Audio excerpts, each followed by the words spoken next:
नमस्कार दोस्तों, ये है बैंक निफ्टी का चार्ट। उसमें आप देख सकते हैं कि बैंक निफ्टी इधर ओपन हुई और इधर से आप ट्रेंड लाइन ड्रॉ करेंगे तो उसको ब्रेक करके नीचे ओपन हुई।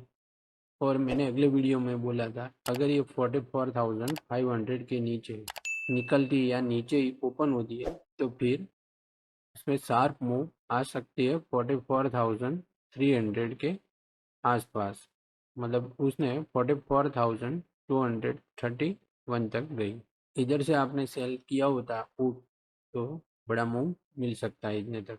जब ये बैंक निफ्टी इधर आए तब मैंने सीई बाय किया था, बट वो सीई मैंने 54 से बाय किया था और 65 से मैं निकल गया था। अगर मैं उस सीई में खड़ा रहता 54 वाले में तो वो 220 तक गया था, बहुत अच्छा मुनाफा हो सकता था। तो मैंने बाइंग करने का सोचा, वो उस कैंडल से सोचा था।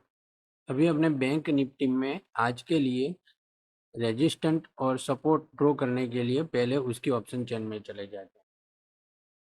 यह है बैंक निफ्टी की ऑप्शन चेन। उसमें आप देख सकते हैं कि पुट साइड सबसे ज़्यादा ओआई इस लेवल पे और कॉल साइड सबसे ज़्यादा जो कॉल ओआई है वो है इस लेवल पे।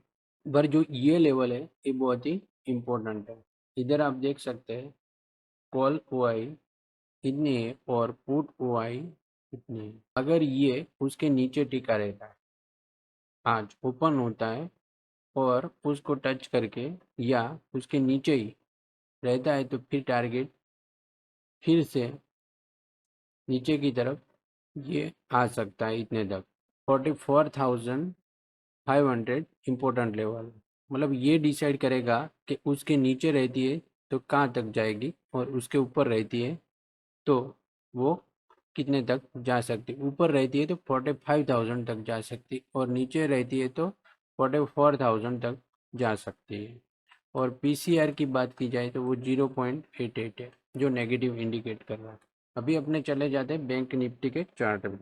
जो अपने ऑप्शन चेन देखिए उससे ये पता चलता है कि ये जो लेवल है, ये जो 44,000 का लेवल, ये ओआई में सपोर्ट का काम करेगा।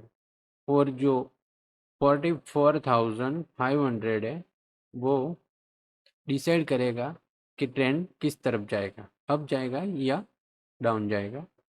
और 45,000 के आसपास फिर से रेजिस्टेंट है, मतलब उसके ऊपर रहती है तो फिर इतने तक, इसके नीचे जाती है कुछ पैटर्न भी बना दिए फिर इतने तक जा सकती है। अभी जो ये आप देख रहे हैं इसी तरह बनाया हुआ है उसने पैटर्न, अगर ये उसको ब्रेक करके ऊपर निकल दिए ये उसका रेजिस्टेंट होगा स्ट्रॉन्ग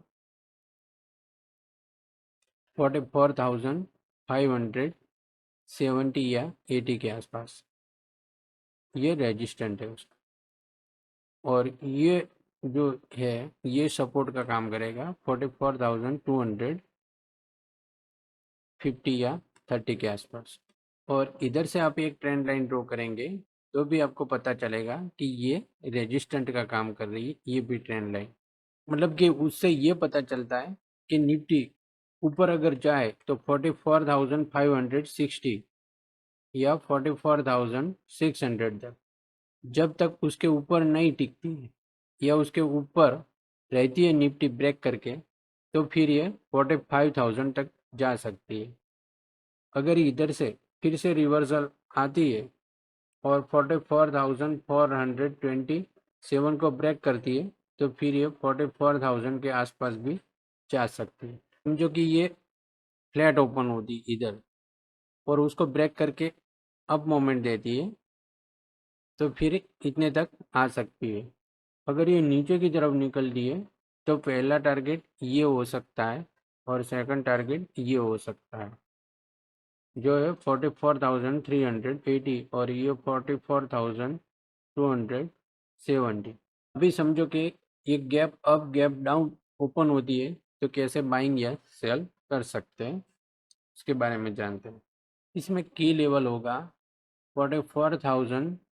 427 उसके ऊपर टिकी रहती है और 44,500 को ब्रेक करती है, तो फिर ये ब्रेक करती है और उसके ऊपर टिकी रहती है और उसके बाद 44,600 को भी ब्रेक करके ऊपर टिकती है, तो फिर वो 45,000 तक जा सकती है।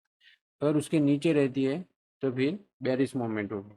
समझो कि ये थोड़ी गैप अप ओपन होती है जो है 44,435 और उसको क्रॉस नहीं करती ऊपर की तरफ, उसके नीचे ही रहती है, तो फिर टारगेट आ सकता है नीचे की तरफ 44,302 और उसको भी ब्रेक कर दिए, ओपन इधर होती है उसके नीचे तक, तो फिर टारगेट आ सकता है 44,236 और उसके बाद आ सकता है 44,126 और उसके बाद 44,001 ओपन उसके ऊपर होती है और इतने तक ये वापस आती है और फिर से ये उसको क्रॉस करके ऊपर निकलती है, तो फिर टारगेट आ सकता है 44,501 और उसको उसके बाद आ सकता है 44,610 और उसके बाद टारगेट आ सकता है 44,737। अगर ये गैप डाउन ओपन होती इस लेवल के आसपास, समझो कि इधर ये गैप डाउन ओपन हुई और उसको क्रॉस नहीं कर दिया नीचे की तरफ, क्रॉस करके फिर वापस आ गई, तो पहला टारगेट ये आएगा और सेकंड टारगेट ये आएगा और ये ब्रेक होने के बाद ये टारगेट आ सकता है इतने तक। इधर स्ट्रॉन्ग रेजिस्टेंट है, OI से पता चलता है। अगर ये उसके नीचे ही ओपन होती है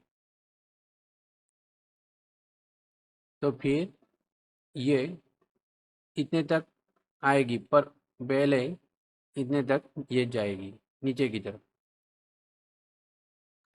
अगर ये बहुत ही गैप डाउन नीचे की तरफ होती है तो फिर इसमें फिर से मोमेंट आएगी, अप मोमेंट इतने तक। इसी तरह ये गैप अप इस लेवल पे होती है तो फिर ये नीचे की तरफ आएगी, क्योंकि जिसने ये CE बाई किया होगा वो मुनाफे के लिए आएंगे और इधर से जिसने भी बाइंग की होगी, ये गैप डाउन बड़ी होती है तो फिर इधर से फिर से ये बाइंग आ सकती है और इधर से आप एक और ट्रेंड लाइन ड्रॉ करेंगे तो ये पता चलेगा कि ये इसी तरह ट्रेंड चल रहा है नीचे की तरफ, इसी ट्रेंड लाइन में ये ट्रेंड चल रहा है 2 दिन से। अगर ये नीचे की तरफ आए तो इतने तक और ऊपर इतने तक जा सकती है। उसकी रेंज की बात की जाए वीकली तो वो होगी 45,312 से 43,970 तक। ये था बैंक निफ्टी का एनालिसिस। कल फिर मिलेंगे नए एनालिसिस के साथ, तब तक के लिए जय हिंद।